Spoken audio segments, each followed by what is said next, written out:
మనిషి తన జీవన ప్రయాణంలో అన్నీ చూడగలడు. తనకున్న అన్ని కోరికలను తీర్చుకోగలడు. ప్రపంచాన్నే చుట్టి రావాలనుకుంటే చుట్టి రాగలడు.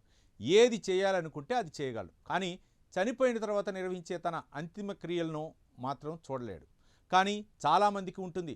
తాము చనిపోయిన తర్వాత జీవితాంతం తమతో ఉన్నవాళ్ళు ఏ విధంగా రియాక్ట్ అవుతారని, తమను కోల్పోయిన బాధ వారిలో ఏ విధంగా ఉంటుందో తెలుసుకోవాలని. కానీ అది సాధ్యపడదు. అయితే ఈ అసాధ్యాన్నే సాధ్యంగా మార్చాడో వ్యక్తి. అందుకోసం తాను బతికి ఉండగానే తన అంత్యక్రియలను నిర్వహించుకున్నాడు. తన కడుపులో పుట్టిన పిల్లలతో పాటు బంధుమిత్రులందరినీ తన అంత్యక్రియలకు ఆహ్వానించాడు. తాను పాడ మీద పడుకున్నాడు. నలుగురు అతన్ని మోసుకెళ్లారు. ఆ సమయంలో అతని కోసం అందరూ కార్చుతున్న కన్నీళ్లను చూసి అతని మనసుకు ప్రశాంతత దొరికింది.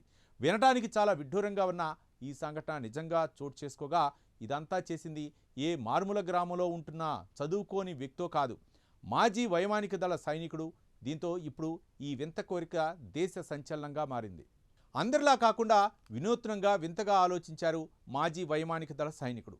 బీహార్ గయా జిల్లాలోని కొంచి గ్రామానికి చెందిన 74 ఏళ్ల మోహన్ లాల్ ఎయిర్ ఫోర్స్లో పనిచేసి రిటైర్ అయ్యారు. ఆయనకు 2 కొడుకులు, 2 కూతుర్లు ఉన్నారు. జీవితంలో అందరూ మంచిగా స్థిరపడ్డారు. ఒకరు కోల్కతాలో డాక్టర్ అయితే మరొకరు స్కూల్లో టీచర్గా పనిచేస్తున్నారు. కూతురు ధన్బాద్లో తన కుటుంబంతో ఉంటుంది. భార్య జీవనజ్యోతి 14 ఏళ్ల కిందట చనిపోయింది. అయితే మోహన్ లాల్కు తాను మృతి చెందిన తర్వాత తన అంత్యక్రియలకు ఎంతమంది హాజరవుతారు, ఎలా నిర్వహిస్తారు అనే వింత కోరిక పుట్టింది. దీంతో ఏమాత్రం సంకోచించకుండా అనుకున్నదే తడువుగా తన కోరికను నెరవేర్చుకోవాలనుకున్నాడు. ఇక బంధుమిత్రులకు, పరిచయస్తులను అందరినీ ఆహ్వానించి తన అంత్యక్రియలను తానే నిర్వహించుకున్నాడు. ముందు మోహన్ లాల్ మాట విని ఆశ్చర్యపోయిన తర్వాత అందరూ అతడు బతికి ఉండగానే నిర్వహిస్తున్న అతని అంతిమ క్రియలకు హాజరయ్యారు. దీంతో చనిపోయిన వారికి కప్పినట్లుగానే అతన్ని తెల్లటి దుస్తులు వేశారు. మెడలో పూలదండలు వేసి పాడ మీద పడుకోబెట్టి డప్పు చప్పుళ్లతో ఘనంగా అంతిమయాత్రను నిర్వహించారు. శ్మశానానికి తీసుకువెళ్లారు. అక్కడ అగ్ని కొంబోతో ముందుగా నడుస్తుండగా అతని పాడెను నలుగురు మోస్తూ కుటుంబ సభ్యుల ఆర్తనాదాల నడుమ చితిపై పడుకోబెట్టారు. చితిపై తాను పడుకున్నాక అక్కడి వారి ఆర్తనాదాలు విని అతడు విన్నాడు.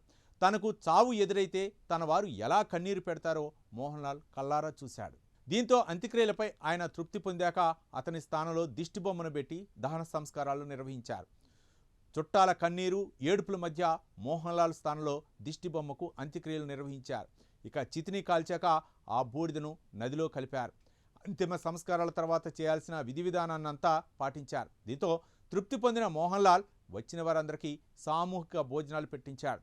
దీనికి సంబంధించిన వీడియో సోషల్ మీడియాలో పోస్ట్ చేయగా అది కాస్త వైరల్ అయింది. అయితే ఉన్నత విద్యావంతుడైన మాజీ వైమానిక దళ సైనికుడు మోహన్ లాల్ ఈ చర్యపై నెటిజన్లు భిన్నంగా స్పందించినారు. ఇదేమింత కోరిక అని కొందరు కామెంట్స్ పెడుతున్నారు.